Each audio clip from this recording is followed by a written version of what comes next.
What advice would you give veterans seeking to purchase property? You know what? I was talking about that with some colleagues today. And what it comes down to is you don't have all the answers right now. You just got to start. Yep. You just got to begin that process. 100 questions, doesn't matter what it is. Just start today. And I'm glad that I'm out of the Marine Corps. Thank you. Good for you. And speaking of, I just submitted my Appendix J last week. Hey! Pending approval for retirement early 2024.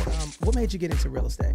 I was sitting back in a little bit of spare time that we've got, floating out in the middle of the Pacific. I was reading some books, real estate investing books, long-term investing books, stuff like that. And a colleague of mine said, "Hey, do you sell real estate?" I'm like, "No, man, not me." But he's like, "I know a guy who does. You ought to touch base with this guy." And Let me guess, Anthony Renew. Anthony Renew. Didn't really know the guy, but we're sitting back, same ship, middle of the Pacific Ocean. Yeah, we start chatting about real estate. He's like, "You know what? If you're interested, lay the foundation, get your certificate."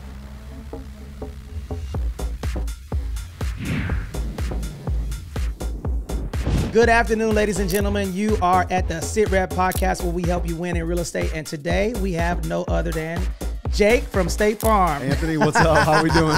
I'm joking, not Jake from State Farm, but Jake from Remax. Jake from Remax. I like that. And the Renew Home team, man, it is good to have you on the podcast. Shout out to you for stepping up to the plate, hitting that long ball and getting on here and then rocking and rolling from the Renew team. What's up, man? First, I appreciate you having me. Absolutely. This is awesome. This is a heck of an experience. I like this. Absolutely. So let me ask you a couple of questions real quick. So you are active duty Chief Warrant Officer, correct? That's right. Yeah, active duty Marine Corps. Been in the Marines for about 18 and a half years Hoorah, now. hoorah, hoorah. Semper Fi. Yeah, about 18 and a half years. Chief Warrant Officer 3, mobility officer, doing the combat cargo thing over here at the, supporting the Navy on the waterfront. Okay. Yeah. And what made you get into real estate? That's interesting. So it sparked with wanting to invest and be a landlord, own some properties, and just build the generational wealth, looking out for the family's future. But one day on this last deployment, I was sitting back in a little bit of spare time that we've got, floating out in the middle of the Pacific. I was reading some books, real estate investing books, long-term investing books, stuff like that. And a colleague of mine said, "Hey, do you sell real estate?" I'm like, "No, man, not me." But he's like, I know a guy who does. You ought to touch base with this guy. And Let me guess, Anthony Renew. Anthony Renew. Didn't really know the guy, but we're sitting back, same ship, middle of the Pacific Ocean. And we start chatting about real estate. He's like, "You know what? If you're interested, lay the foundation, get your certificate." That's really cool, man. And I'll tell you how I met Anthony Renew. I was trying to recruit him many years ago, and he kept giving me the middle finger. Sure. Yeah. And I kept saying, "Dog, I'm doing some stuff out here for veterans." And then, look at God. Won't he do it? God put us in the right place at the right time. And I think that we're going to have a little Renew coming here soon, right? Yeah, absolutely. He and Sasha are due today, maybe. It's pretty exciting. Yes, he was supposed to be on the podcast today doing an episode, so we want to pray for the little one coming up. But today we got an exciting podcast. Let me tell you what we're going to be talking about. We're going to be talking about, number one, how Jake, as an active duty Marine, is actually helping make new real estate investors. And we're also going to be talking about 3 protection periods for the veteran that protects them in the event of investing in real estate with their VA home loan benefit. So I'm super duper excited about that. Now, I do have a couple of other questions for you. Chief Warrant Officer transitioning from enlisted to officer, what is the big mystical thing about this warrant officer, right? Because you guys are kind of like in the middle. Can you talk about that real quick? Yeah. So there's some mystics to that. Some jokes out there that you could throw out. Chief warrant officers don't really work. They don't really do anything. They're the guys that don't show up to formation. They're the guys that everybody wants to know but is scared to know, kind of thing. All jokes aside, though, what we are is a bridge between the enlisted and the unrestricted officers, the lieutenant colonels, the generals, that kind of thing, right? And what we provide is expertise in our field. Somebody broke it down to me one time. There's two different types of officers. There's unrestricted, the lieutenant colonels, the majors, the generals. And then there are chief warrant officers, the restricted officers. Us restricted officers, think about a bookcase, all right? Us restricted officers know everything there is to know in that one book. The unrestricted officers are generalists. They know a lot or a little bit about what's in each of these 10 other books. All right. So you pick one book, I'm your guy. Now, how long were you enlisted before you transitioned over to the dark side? I transitioned to the dark side at about 12 and a half years. I had been promoted to the rank of gunnery sergeant. I was doing some logistics chief things, and then, you know, had an awesome deployment with 7th Marine Regiment, over there with the Blue Diamond and 29 Palms.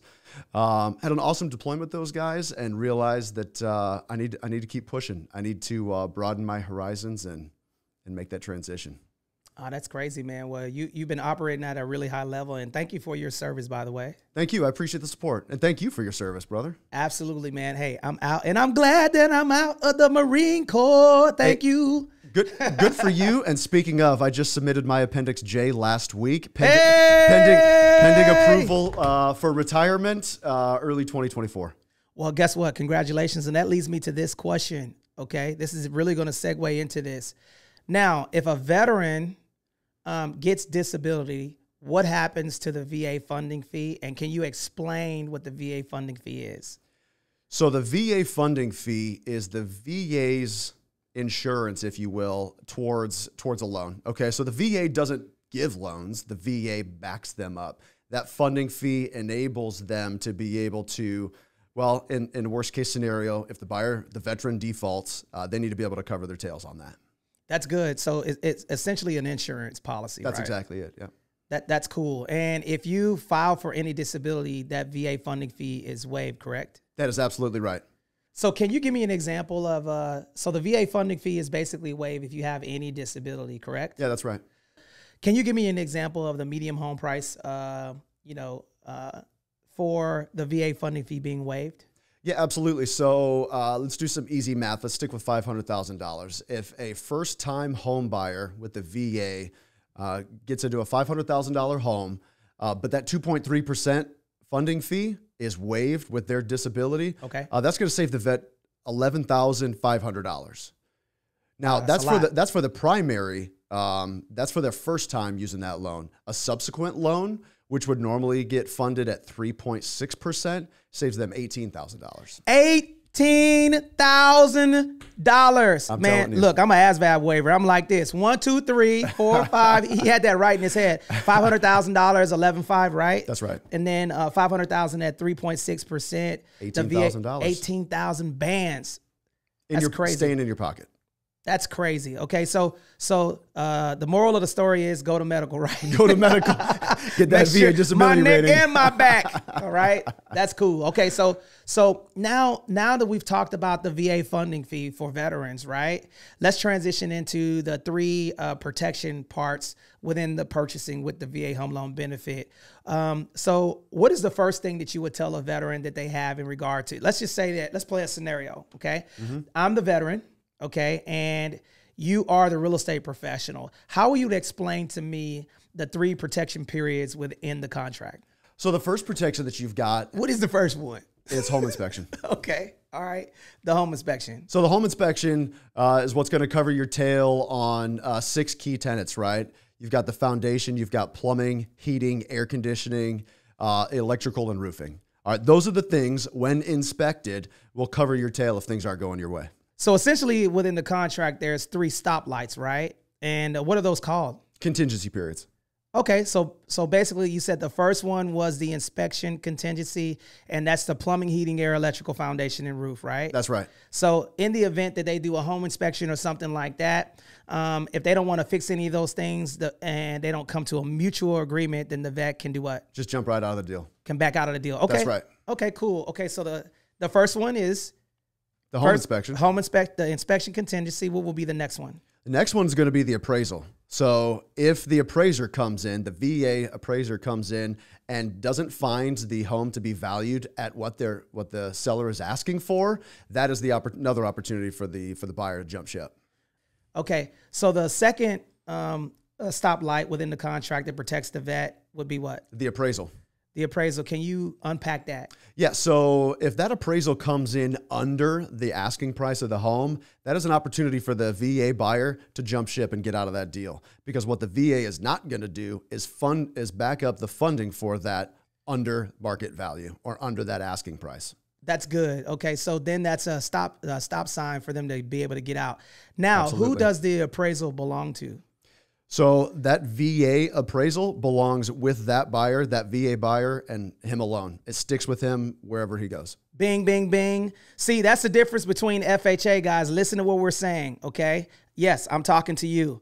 The VA appraisal sticks with the property, not the veteran, okay? This is a misconception with the VA loan, so that means that's good for accepting VA buyers, because if you accept a VA buyer and the appraisal doesn't come in at value, you get to do the Tidewater process. Can you talk to us about what the Tidewater is, what that means? So if the appraisal doesn't come in at value, then that is the next stoplight. That gives the VA buyer the opportunity to invoke Tidewater and gives them the ability to, it's a provision to keep them from overspending on a house.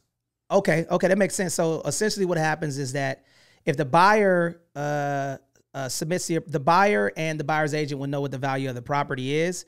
And then the Tidewater initiative basically prevents the veteran from overpaying. So the listing agent has an opportunity to submit comps to support why they listed that property at that price point. And if they don't come up with the comps, then the appraisal value sticks there. And then whatever you negotiated in between that is between the actual buyer and the seller. I couldn't have said it better myself. Indeed. So after the appraisal contingency, what's the last one? So the last one is the loan. And once we've gotten to that point, we have essentially put the checks in the box for the home inspection, for the appraisal, and the VA buyer has submitted everything he needs to administratively for the loan. So guess what, OG? That means you're getting keys. That's boom, a bar. boom, boom. I think you know what? I think Jay-Z needs to hit me up for that bar, man. OG, getting the keys. All right. So now we've talked about all of those things, and then also there's one last and final thing, right? And what is that called? That's the FHA VA amendatory clause. You're get out of jail free card. That's crazy. You called it that. So basically the FHA VA amendatory clause is that clause saying if the property doesn't appraise at value, then the veteran still can get out. You can't force a veteran to buy a property, right? That's right. That's outstanding, man. It is. It is a huge benefit. Huge. Here's what I'm going to ask you before we leave today. What is the goal of Jake 2023? What advice would you give veterans seeking to purchase property? You know what? I was talking about that with some colleagues today. And what it comes down to is you don't have all the answers right now. You just got to start. Yep. You just got to begin that process. 100 questions, doesn't matter what it is. Just start today. That's good, man, because the only way you can finish is the what? Start. To start. So that's good advice, guys. Listen, if you're looking to interconnect with Jake, how can you be reached? Okay, so you can hit me at Jake Mahaffey Realtor across the board. My Gmail, jakemahaffeyrealtor@gmail.com. Instagram at Jake Mahaffey Realtor, spelled JakeMahaffey Realtor. Also check out my YouTube channel, Jake Mahaffey. The same thing. Same thing across the board, brother. Hey, that's a good way to bond. And guys, this has been a magnanimous podcast. Jake, thank you for joining us. And guess what, y'all? Jake's podcast is coming to a theater near you. And hey, stay frosty, y'all. And you can reach me at wire10k.com or anthonysocial.com, where we help you win in real estate.